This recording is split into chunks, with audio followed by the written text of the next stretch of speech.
Assalamualaikum warahmatullahi wabarakatuh. Kembali lagi di channel Radio Horor. Untuk kisah kali ini ada sebuah cerita dari tulisannya Neneng Dewi NS. Dan untuk kisah yang akan saya bawakan kali ini, sebuah kisah yang berjudul Akibat Terjebak Pesugihan Pocong.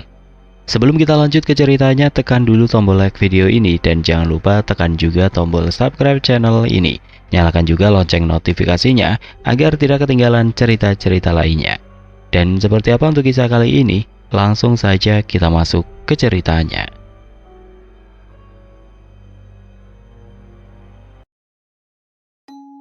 Kemana saja kamu? Malam-malam pulang jualan malah kelayapan. Bukannya bantu-bantu ibu di rumah. Tuh, atap kamar ibu sama atap dapur gentengnya bocor lagi gara-gara hujan. Sana, cepet benerin.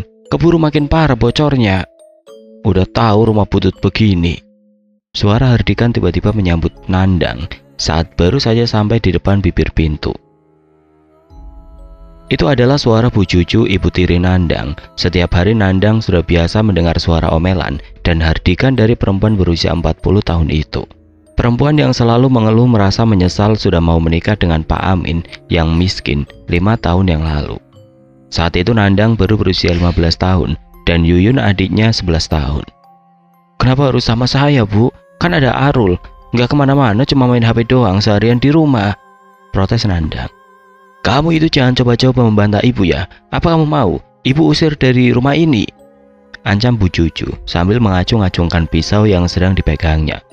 Loh, ini kan rumah bapak dan almarhum mama saya, bukan rumah ibu, saut Nandang yang mulai tidak bisa menahan rasa jengkel pada kelakuan sang ibu tiri. Siapa bilang? Sekarang rumah ini sudah pindah nama atas nama ibu, bukan atas nama bapak kamu. Jadi kamu mau apa? Kata Bu Juju dengan mata melotot ke arah Nandang, sepertinya sengaja ingin menantang pemuda itu. Nandang terkejut. Kok bisa? Bapak kan masih hidup. Saya dan Yuyun lebih berhak atas rumah ini daripada ibu. Kembali Nandang memprotes. Arul adalah anak kandung Bu Juju. Usianya sepantaran dengan Nandang, 20 tahun. Bedanya Arul selalu dimanjakan oleh Bu Juju. Pemuda itu kerjanya hanya bermalas-malasan. Kalau tidak bermain HP, seharian ya nongkrong dengan teman-temannya di pos ronda untuk bermain gitar, main kartu dan menggoda gadis-gadis kampung yang lewat. Sementara Nandang dan Yuyun malah terpaksa putus sekolah dan disuruh bekerja. Sejak Pak Amin mengalami kecelakaan kerja 4 tahun yang lalu, Nandang jualan cilok keliling dengan memakai gerobak kecil, milik juragan cilok bernama Pak Sarif.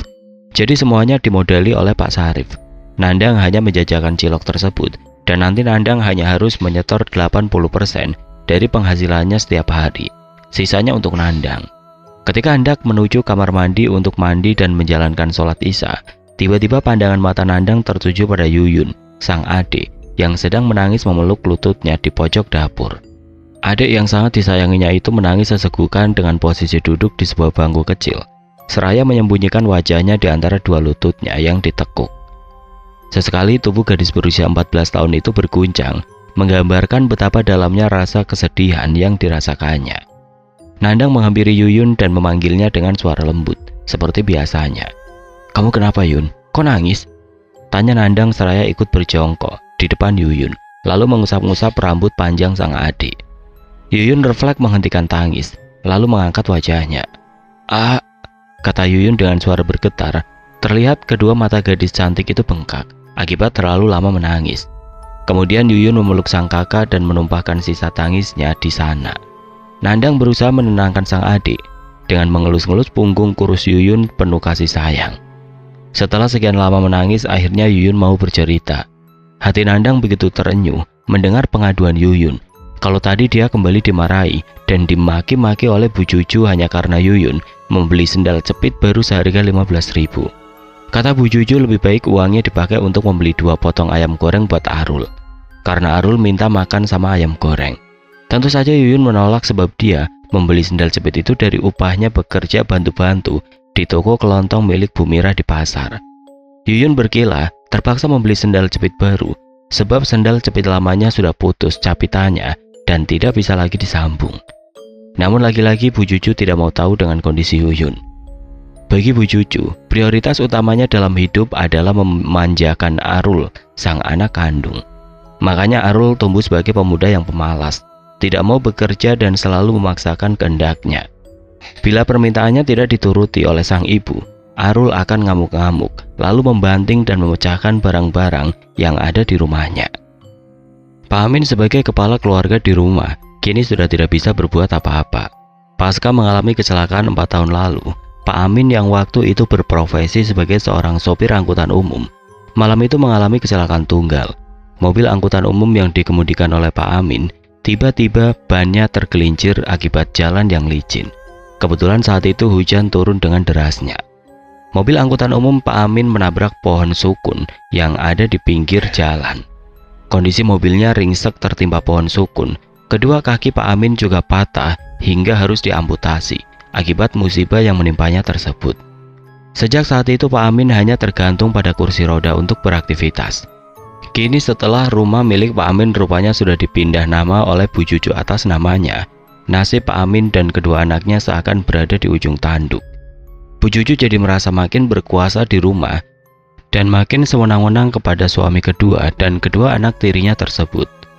Maafkan Bapak ya, karena sudah gagal menjadi kepala keluarga dan ayah buat kalian berdua, kata Pak Amin dengan sebutir air mata yang mulai berlinang di pipinya. Tidak apa-apa Pak, sudah Bapak jangan banyak mikir yang macam-macam, biar cepat sembuh. Bapak sudah makan belum? Tanya Nandang. Belum sempat Nandang mendengar jawaban sang ayah, tahu-tahu Bu Juju sudah muncul di hadapan mereka bertiga dengan berkacak pinggang. Mulai malam ini kalian bertiga keluar dari rumah ini. Ibu sudah tidak mau lagi melihat kalian ada di rumah ini. Buruan pergi, usir Bu Juju, seraya melemparkan barang-barang milik Nandang, Pak Amin dan Yuyun. Arul yang ada di belakang tubuh kembal Bu Juju ikut menimpali. Iya, ogah banget surma sama kalian. Ibu aku itu mau nikah lagi sama orang kaya biar bisa hidup enak, gak butuh tampang-tampang miskin kayak kalian. Ejek Arul sambil melemparkan tas butut berisi pakaian Pak Amin tepat ke wajahnya. Melihat sang ayah diperlakukan seperti itu, darah Nandang pun jadi mendidih. Nandang sekonyong-konyong berjalan cepat menuju Arul, lalu mencengkram kerah bajunya. Kurang ajar, sekarang kamu minta maaf sama Bapak, atau aku hajar kamu, ancam Nandang. Arul terlihat ketakutan. Dia jadi susah bernafas karena tercekik, namun kembali Bu Juju membela sang anak meski sudah berbuat salah. Nandang, apa-apaan kamu? Lepasin gak? Kalau enggak, ibu akan panggil warga dan neriakin kamu maling, ujar Bu Juju seraya menarik tangan kiri Nandang dari kerah baju Arul. Sudah Nandang, lebih baik kita pergi dari sini, kata Pak Amin dengan suara gemetar, menahan tangis. Nandang yang patuh pada Pak Amin akhirnya manut. Kemudian mereka bertiga pun perlahan berjalan keluar dari rumah yang penuh dengan kenangan masa kecil Nandang dan Yuyun. Yuyun mendorong kursi roda sang ayah, sedangkan Nandang memanggul dan membawa barang-barang milik mereka. Sebenarnya mereka bertiga bingung harus kemana, tapi akhirnya mereka putuskan untuk beristirahat di pos ronda. Malam itu dalam tidurnya yang tidak lelap karena memikirkan nasib adik dan ayahnya, Nandang bermimpi aneh. Dia merasa seperti melihat sebuah pemakaman kuno yang cukup luas, sebuah tempat yang teramat asing untuk Nandang. Lalu tiba-tiba dari tengah pemakaman muncullah seorang perempuan cantik yang memakai pakaian kebaya berwarna kuning kunyit. Tersenyum manis memanggil-manggil namanya. Nandang, kemarilah. Aku tahu kau membutuhkan pertolongan. Datanglah kemari. Aku janji akan membantumu. Suara merdu yang keluar dari bibir perempuan yang berada dalam mimpinya terdengar mengalun halus. Lalu tangan halus perempuan itu mengelus-ngelus pipi Nandang. Tangan itu begitu dingin. Nandang jadi merasa pipinya seperti diusap-usap oleh bongkahan es batu. Nandang refleks terbangun. Saat dia melihat ke sekeliling, tidak ada siapa-siapa kecuali Pak Amin dan Yuyun yang masih tertidur pulas dengan posisi meringkuk di dekatnya. Rupanya cuma mimpi, gumam Nandang yang mengusap-ngusap wajahnya dengan kedua tangan. Namun alangkah terkejutnya Nandang ketika melihat di depannya, tahu-tahu berdiri mematung sosok pocong yang wajahnya berwarna hitam legam seperti arang. Kain kafan yang membungkus tubuh sosok itu terlihat sudah lusuh dan berwarna kecoklatan bercampur dengan sisa-sisa taburan tanah. Aroma busuk seperti bau bangkai yang dibiarkan selama berhari-hari pun mendadak ikut tercium. Bau busuknya begitu menyengat hidung Nandang, hingga pemuda itu sempat merasa perutnya diaduk-aduk, lalu berasa ingin muntah. Namun tubuhnya seperti dihimpit oleh sebuah batu besar, hingga membuat Nandang tidak bisa menggerakkan anggota tubuhnya. Nandang juga mencoba sekuat tenaga untuk melawan rasa takut yang semakin dalam menjajah dirinya. Apalagi sosok pocong itu malah semakin mendekat ke arahnya dengan cara melayang. Tentu saja hal itu membuat nyali Nandang semakin ciut. Sejak tadi Nandang sudah ingin berteriak memanggil Pak Amin dan Yuyun agar mereka terbangun. Akan tetapi bibirnya seakan terkunci rapat, lidahnya juga terasa begitu keluh, seakan tidak sanggup untuk mengucapkan sepatah kata pun. Ya Allah, tolong saya. Akhirnya Nandang hanya bisa bergumam di dalam hati, berharap akan ada pertolongan datang kepadanya. Sayang, gumaman Nandang kini hanya malah berubah menjadi teriakan ketakutan saat sosok pocong tersebut tahu-tahu sudah berdiri sangat dekat dengan wajahnya hanya dalam hitungan detik. Wujudnya yang mengerikan terpampang nyata di hadapan Nandang. Begitu juga dengan bau busuknya yang begitu santer tercium, seperti makin menusuk indera penciuman dan menimbulkan rasa mual yang menggila di bagian perutnya. Nandang yang sudah tidak sanggup lagi menahan rasa ketakutan, akhirnya jatuh pingsan. Dalam kondisi pingsan itulah Nandang merasa seperti tubuhnya dibawa ke sebuah tempat yang sangat asing baginya. Sebuah tempat yang belum pernah Nandang lihat dan kunjungi sebelumnya. Tempat itu merupakan sebuah hamparan pemakaman umum dengan jajaran batu nisan yang tertata rapi dan dipenuhi oleh pohon kamboja yang tumbuh hampir di setiap pinggiran makam.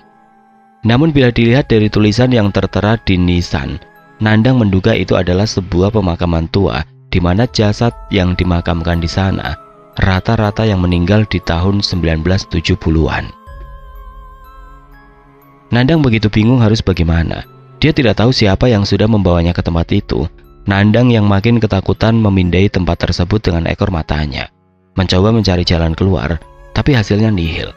Selain suasana pemakaman tersebut sangat gelap, membuat Nandang sukar untuk melihat kondisi sekelilingnya. Dia juga seperti melihat kompleks pemakaman tersebut tidak berujung. Rasa takut Nandang semakin dalam dan menghanyutkan, hingga kakinya sempat tersandung sebuah batu nisan saat berjalan. Tubuh Nandang pun jatuh tepat di atas batu nisan tersebut.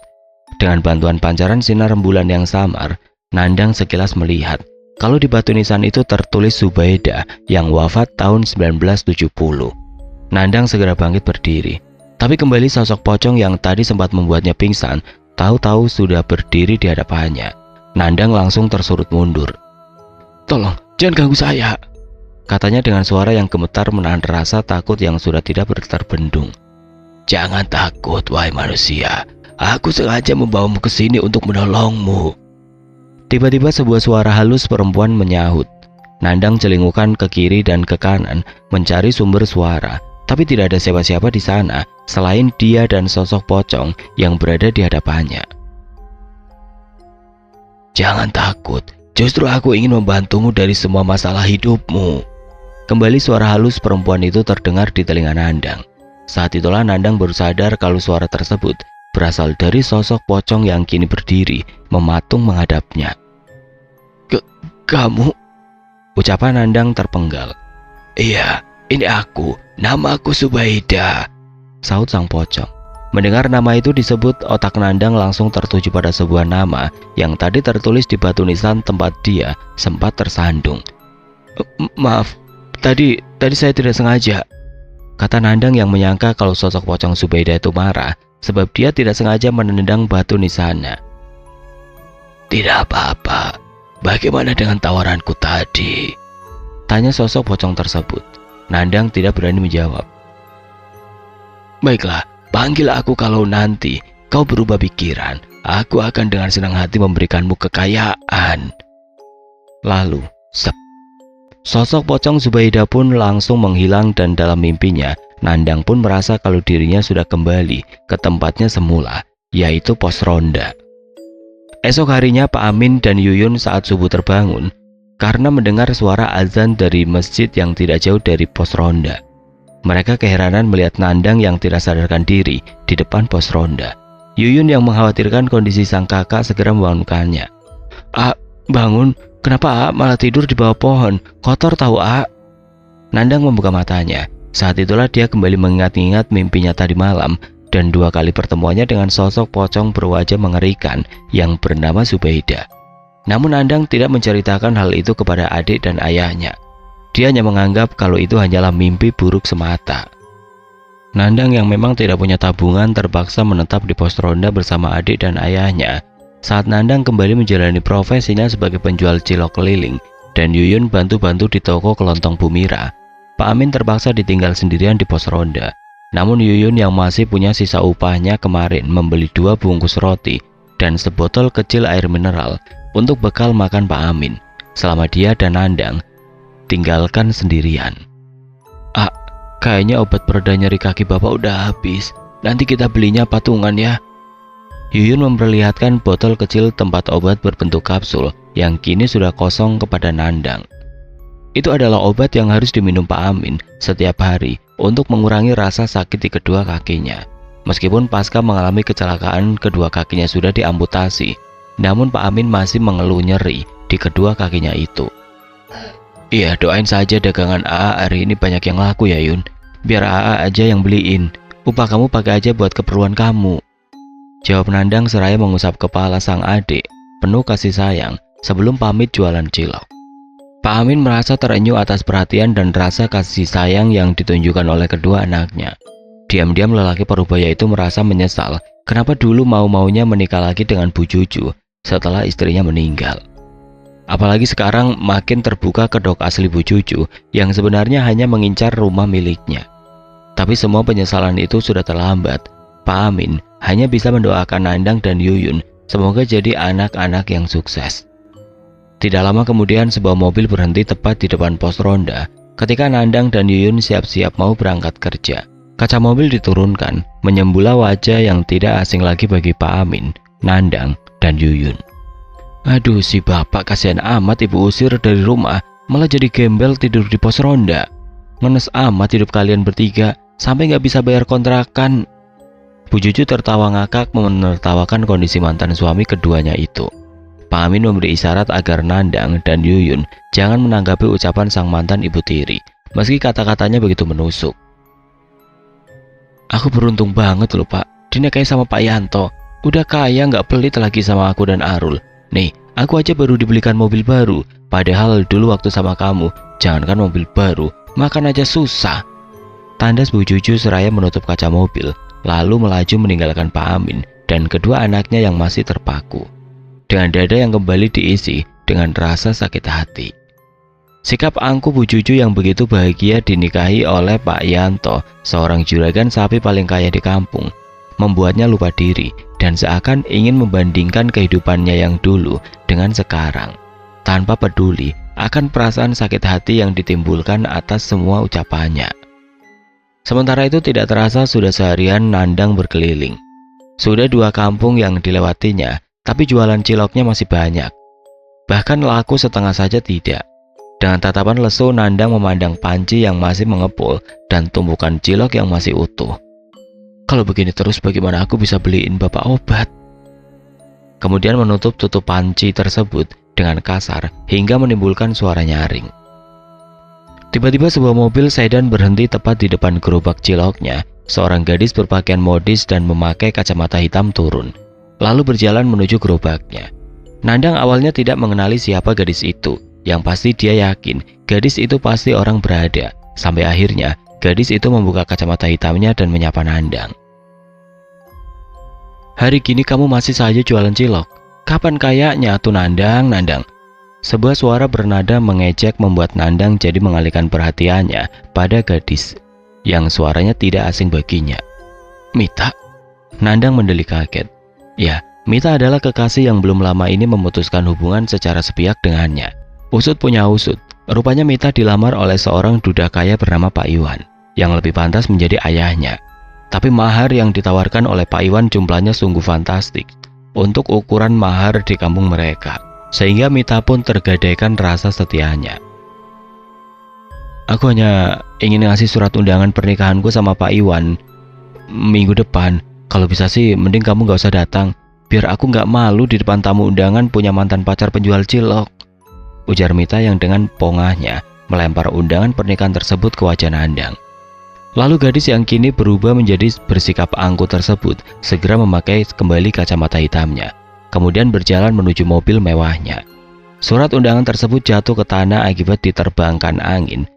Meski kaget, Nandang lebih memilih diam saja.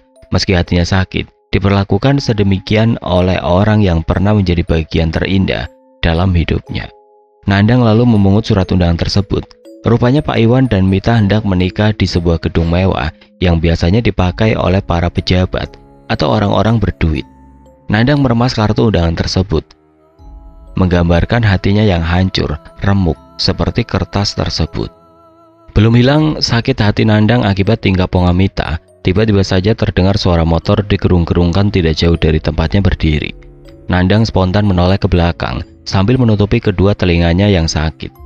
Bukannya berhenti, orang itu malah makin menjadi-jadi, menggerung-gerungkan suara motor spotnya. "Arul," ucap Nandang dengan rasa kesal yang dia tahan. Arul tersenyum mengejek.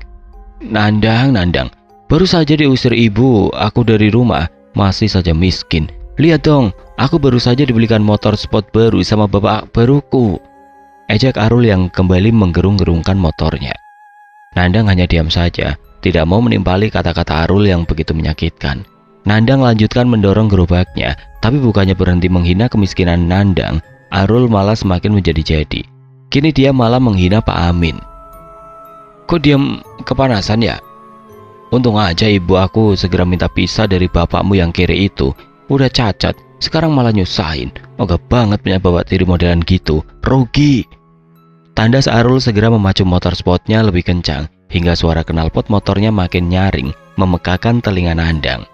Kembali Nandang hanya bisa mengurutkan dada, melihat kelakuan saudara tirinya itu. Siang itu Nandang seperti biasa sedang berkeliling dengan gerobak kecilnya. Tiba-tiba saja dia ingin mencoba berjualan ke kampung tetangga yang jaraknya cukup jauh dari kampung asalnya. Teman-temannya sesama penjual cilok keliling jarang ada yang mau jualan ke kampung yang itu, karena tidak mau melewati hamparan pemakaman umum tua yang konon masih wingit.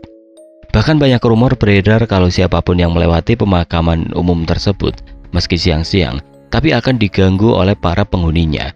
Itu sebabnya banyak orang, terutama para penjual kecil, enggan untuk berjualan di sana, karena tidak mau ambil resiko diganggu oleh para penghuni tidak kasat mata asal pemakaman umum tersebut.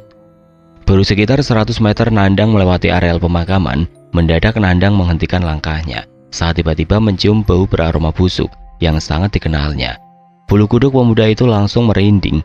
Belum selesai rasa terkejutnya, sebuah suara halus perempuan seolah muncul dari belakang tubuhnya. "Akhirnya, kau datang juga menemuiku, wahai manusia," kata suara halus itu. Nandang hafal betul siapa pemilik suara itu, lalu dia spontan membalikkan tubuhnya. Dugaannya tidak meleset, sesosok pocong yang semalam 2 kali menemuinya, kini tahu-tahu sudah berdiri di hadapannya. "Zubaida," kata Nandang dengan suara terbata-bata. "Ah, senangnya, ternyata kau masih mengingat namaku," sahut sosok itu. "Tolong, jangan ganggu saya sedang mencari nafkah untuk makan keluarga saya," pinta Nandang memberanikan diri mengutarakan apa yang ada di hatinya. Tiba-tiba terdengar tawa mengekeh dari sosok itu, sebuah tawa yang semakin membuat bulu kuduk Nandang jadi meremang. "Bagaimana dengan tawaranku semalam? Apakah kau sudah mempertimbangkannya? Aku janji akan membantumu jadi orang kaya. Itu hal kecil buatku, asal kau penuhi persyaratan yang aku ajukan," tutur sosok pocong Zubaida. Kali ini nada bicaranya sedikit pelan, tapi seakan menekan dengan aura mengintimidasi yang begitu kental.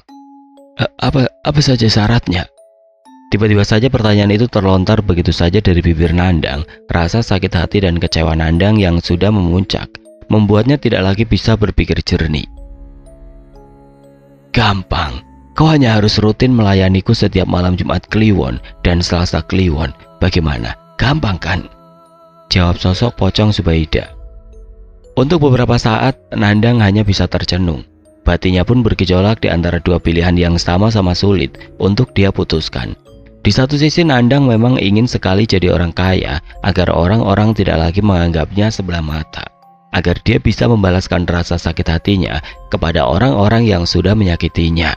Tapi di sisi lain Nandang rasanya tidak mungkin kalau harus melayani nafsu sosok pocong yang wujudnya mengerikan seperti sosok itu. Berdekatan dengan sosok pocong Zubaida saja sudah membuatnya mual dan ingin muntah. Karena tidak tahan, dengan bau busuk yang begitu menyengat dari tubuh sosok itu. Seperti bisa membaca pikiran Nandang, tiba-tiba saja sosok pocong Zubaida merubah wujudnya menjadi sosok gadis cantik berusia sekitar 18 tahun. Rambut ikalnya panjang tergerai hingga ke pinggang. Senyumnya juga begitu manis karena dihiasi oleh 2 lesung pipit di pipinya. Nandang tentu saja kaget dengan perubahan sosok Zubaida, bahkan aroma yang kini tercium dari sosok itu tidak lagi berbau busuk, melainkan beraroma wangi bunga yang keharumannya begitu menghipnotis, membuat siapapun jadi ingin berlama-lama untuk berdekatan dengannya. Ini adalah wujud asliku. Bagaimana? Apa kau masih keberatan untuk menjalankan perjanjian kita? Ayolah, jangan terlalu lama berpikir. Kesempatan itu hanya datang sekali, Nandang. Ucap sosok Zubaida seraya mengerlingkan matanya ke arah Nandang, sebuah tatapan genit yang membuat jantung Nandang jadi terpompa 3 kali lebih cepat. Nandang yang masih terperangah karena baru kali ini melihat perempuan secantik itu, diam-diam menelan ludahnya. Sebagai seorang laki-laki normal, Nandang tidak bisa memungkiri kalau pesona sosok Zubaida yang sekarang benar-benar memukau. Wajahnya yang cantik manis dengan kulit putih seperti batu pualam dan tubuhnya yang padat berisi, membuat Nandang jadi membandingkan kalau Zubaida jauh lebih cantik dan mempesona dibandingkan Mita mantan pacarnya. Aku janji akan memberikanmu banyak kekayaan, Nandang, sebanyak yang kau mau. Bisik sosok Zubaida di telinga Nandang hingga membuat pemuda itu jadi panas dingin. Baiklah, aku mau, jawab Nandang tanpa berpikir panjang lagi. Sosok cantik Zubaida refleks tertawa puas, memamerkan barisan giginya yang putih sehingga menambah aura kecantikannya. Tenang, gerobakmu tidak akan hilang. Biar aku suruh anak buahku untuk menjaganya. Tidak lama kemudian tahu-tahu 2 sosok pocong muncul di sana, lalu berdiri tepat di kiri dan kanan gerobak jualan Nandang. Nandang sedikit bergidik ngeri karena wajah kedua sosok pocong anak buah sosok Zubaida tidak kalah mengerikan. Singkat cerita, sosok Zubaida membawa Nandang ke sebuah rumah mewah mirip istana. Kedua alis Nandang langsung mengernyit karena seingat dia tadi di sekitar tempat itu dia tidak melihat adanya rumah apalagi rumah mewah. Tapi Nandang diam saja dan memilih manut pada apapun yang disuruh oleh sosok Zubaida. Seperti kerbau yang dicucuk hidungnya, Nandang pun hanya manut ketika sosok Zubaida membawanya ke sebuah kamar bernuansa serba putih dengan taburan aneka bunga mawar dan melati di atas ranjangnya. Sontak keharuman bunga pun menyeruak di dalam kamar, membuat Nandang tidak berkutik saat sosok gadis cantik itu perlahan membuka satu persatu pakaiannya. Lalu entah siapa yang memulai duluan, akhirnya kedua insan yang berbeda alam tersebut tahu-tahu sudah saling memangut menyalurkan hasrat masing-masing yang sudah terpendam sejak tadi. Nandang yang sudah bosan hidup susah dan menjadi bahan hinaan, mulai menikmati peran barunya sebagai pemuas nafsu sosok Zubaida. Sejak saat itu Nandang bertekad untuk mengangkat harkat dan martabat keluarganya. Nandang berhenti jadi jualan cilok. Dia juga minta agar Yuyun berhenti kerja dan fokus mengurus sang ayah di rumah. Dari tumpukan uang pemberian dari sosok Zubaida, Nandang akhirnya bisa memberi sebuah rumah 2 bulan kemudian. Sebuah rumah yang sangat bagus bahkan terbilang mewah untuk ukuran warga kampung. Awalnya Pak Amin dan Yuyun tidak curiga dengan kesuksesan Nandang yang terkesan berlangsung dalam waktu singkat. Tapi melihat Nandang yang dalam waktu singkat bisa membeli rumah, bahkan kini sedang memesan mobil sedan keluaran terbaru, hal itu pun ditanyakan oleh Pak Amin atas desakan Yuyun. Nandang berkilah dia bisa memiliki banyak uang dan dalam waktu relatif singkat, karena sekarang beralih profesi sebagai maklar tanah dan rumah.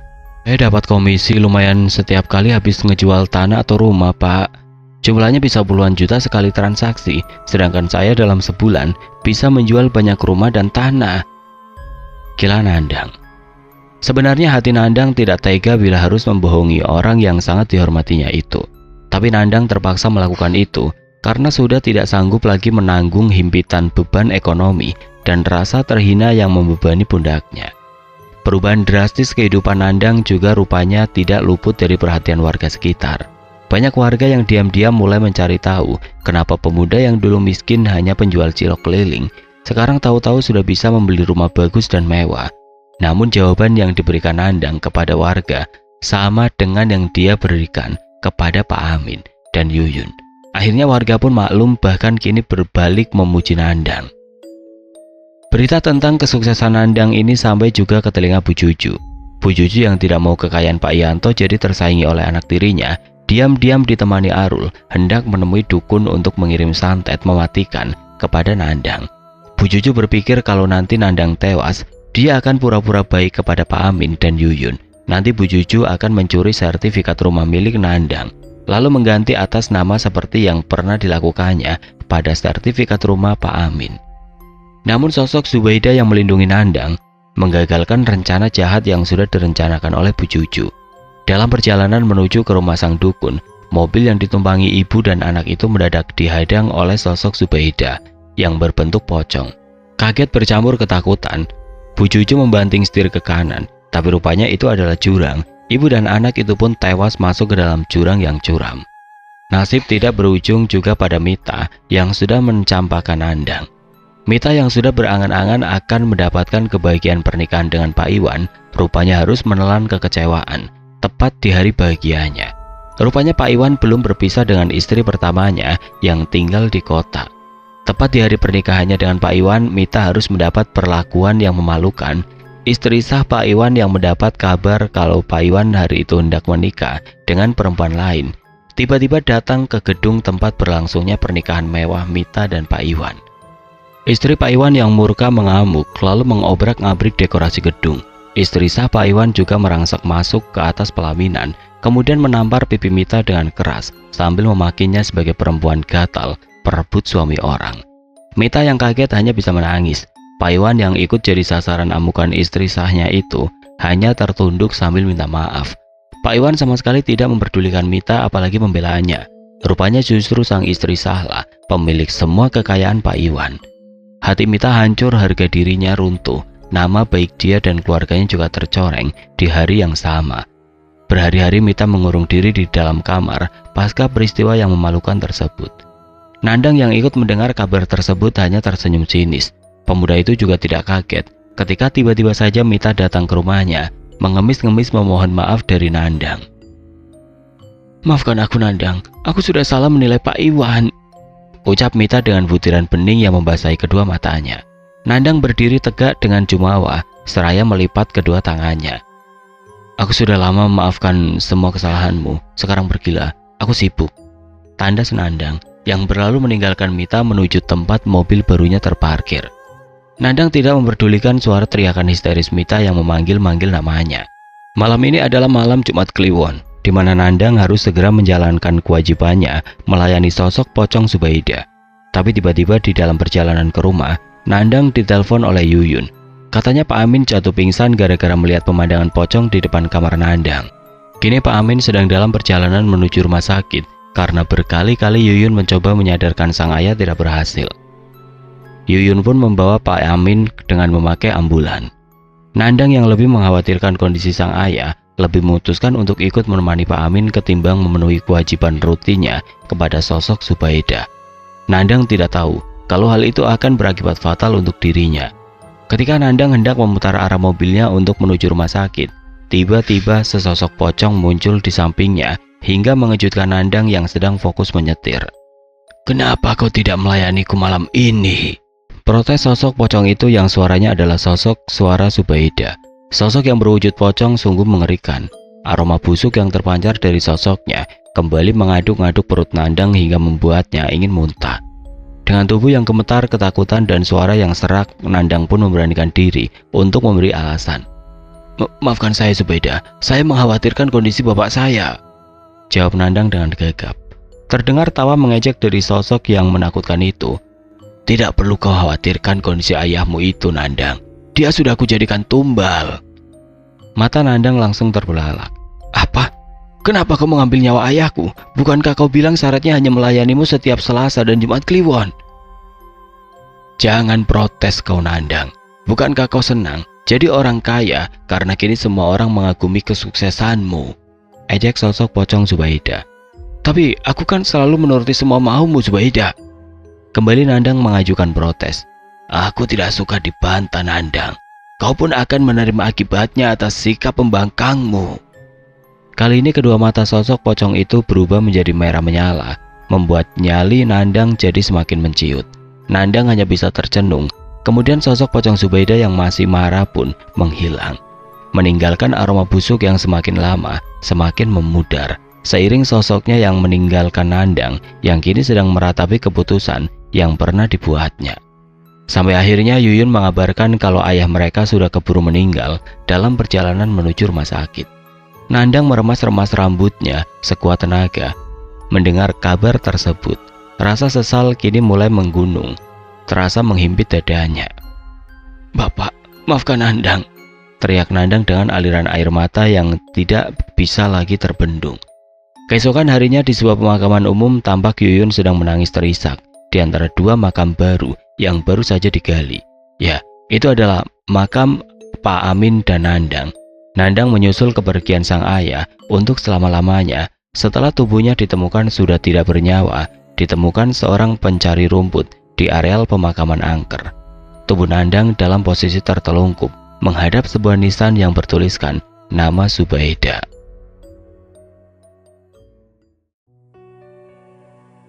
Oke teman-teman, sekian untuk kisah kali ini. Semoga apa yang sudah saya bagikan dalam kisah ini dapat dijadikan pembelajaran untuk kita semua. Dan buat teman-teman yang baru bergabung, jangan lupa untuk like, komen, share, serta subscribe channel ini. Dan nantikan kisah-kisah horor berikutnya tetap di channel Radio Horor. Wassalamualaikum warahmatullahi wabarakatuh.